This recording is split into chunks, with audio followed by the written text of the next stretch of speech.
दुर्गा मंत्र का जाप देवा बड़ी लगन से मंदिर में कर रहा था। इसलिए दुर्गा मंत्र के जाप के कारण बेताल देवा के पास फटक नहीं पाता है। और वहां दूसरी तरफ भैरवनाथ को करीब 20 दिन तक एक पैर पर खड़े होकर बेताल साधना करने के बाद 21वें दिन हवन कुंड की अग्नि भभकने लग जाती है।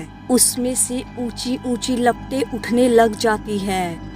फिर अचानक उन लपटों में से अज्ञा बेताल अट्ठास करता हुआ मुंह में से आग के गोले उगलता हुआ प्रकट हो जाता है। उसका रूप बहुत भयानक और विकराल होता है। उसका रंग भैंसे के समान, दांत कुत्ते के जैसे, मुंह बंदर के जैसा, हाथ पैर लोमड़ी जैसे, गर्दन जिराफ जैसी और नाखून जंगली सूअर के जैसे होते हैं। वो एक बहुत ही भयानक और खूंखार जंगली जानवर जैसा लग रहा था।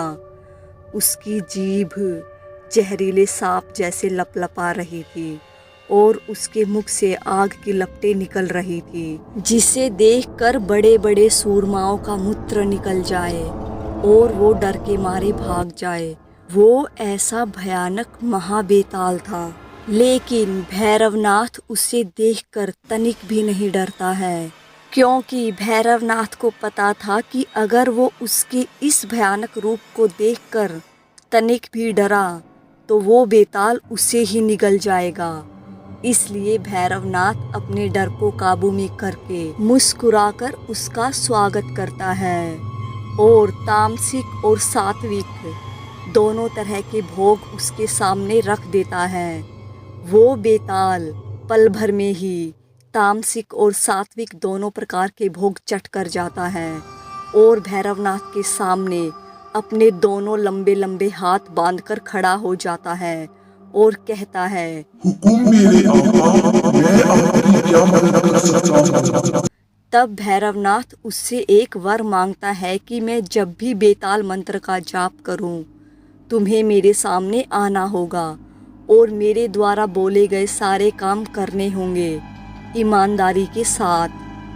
अंगिया बेताल कहता है, आपके हुक्म का पालन होगा मेरे आका, लेकिन जब तक आप मेरा ख्याल रखेंगे मैं भी तब तक ही आपका ख्याल रखूंगा।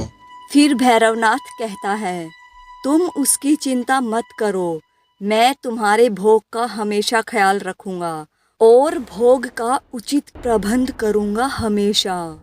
ये सुनकर अज्ञा बेताल बहुत प्रसन्न हो जाता है और भैरवनाथ का गुलाम बन जाता है। भैरवनाथ अपनी बेताल साधना की पूर्ण आहुति मांस और मदिरा से पूर्ण करता है और प्रसन्न होकर देवा के पास जाता है।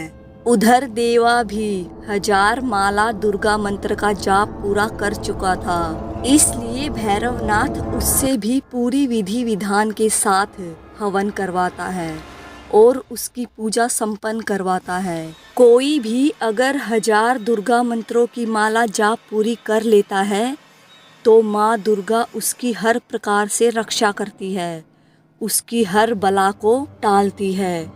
उसे माँ दुर्गा का कवच मिल जाता है जो हमेशा उसकी सहायता करता है बुरी आत्माओं और बलाओं से।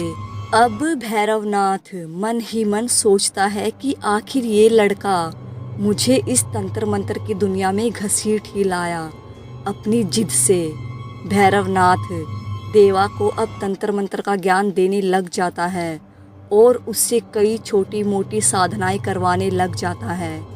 देवा भी बड़ी लगन से सब साधनाएं पूर्ण करता और भैरवनाथ को खुश करता जा रहा था।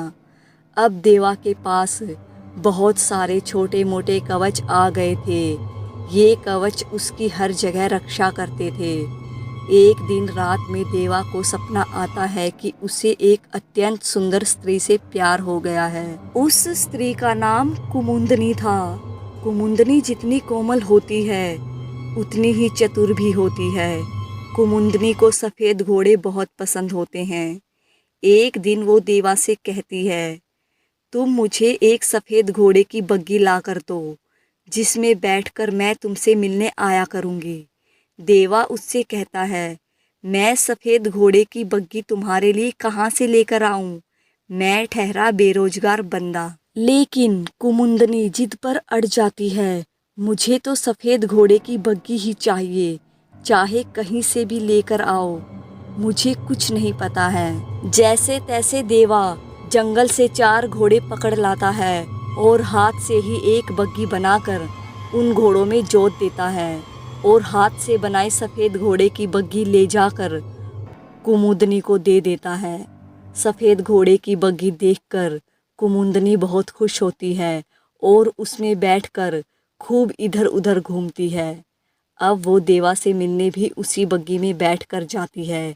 एक दिन वो उस बग्गी में बैठकर देवा से मिलने जा रही होती है कि उस नगर के राजा के सैनिक उसे पकड़ लेते हैं और उसे बग्गी समेत राजा के पास ले जाते हैं।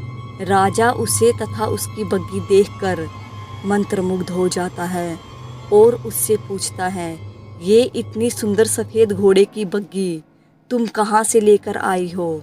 कुमुदनी राजा को सब बता देती है कि मैं एक लड़के से प्यार करती हूँ और ये बग्गी उसी ने बनाकर मुझे दी है।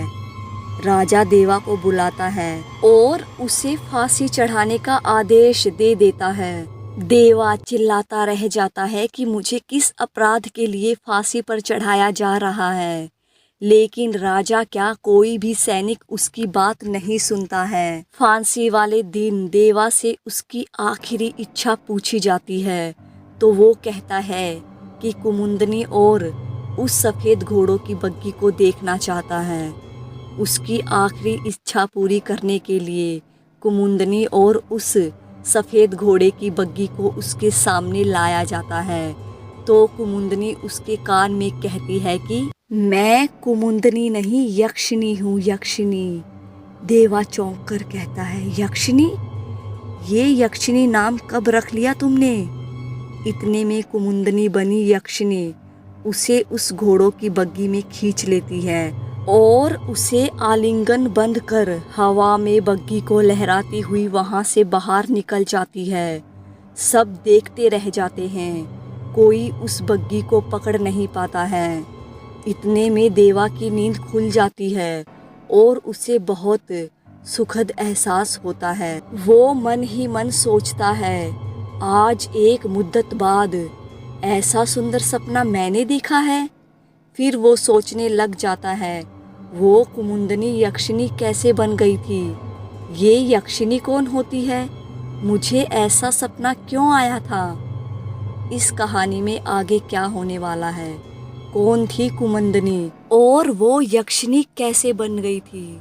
जानने के लिए मेरे साथ बने रहिएगा और मानविक हिंदी हॉरर स्टोरीज को सब्सक्राइब करें, वीडियो को लाइक शेयर जरूर करें और आप लोगों को इस कहानी का अगला भाग आपको इसी वीडियो की डिस्क्रिप्शन में मिलेगा।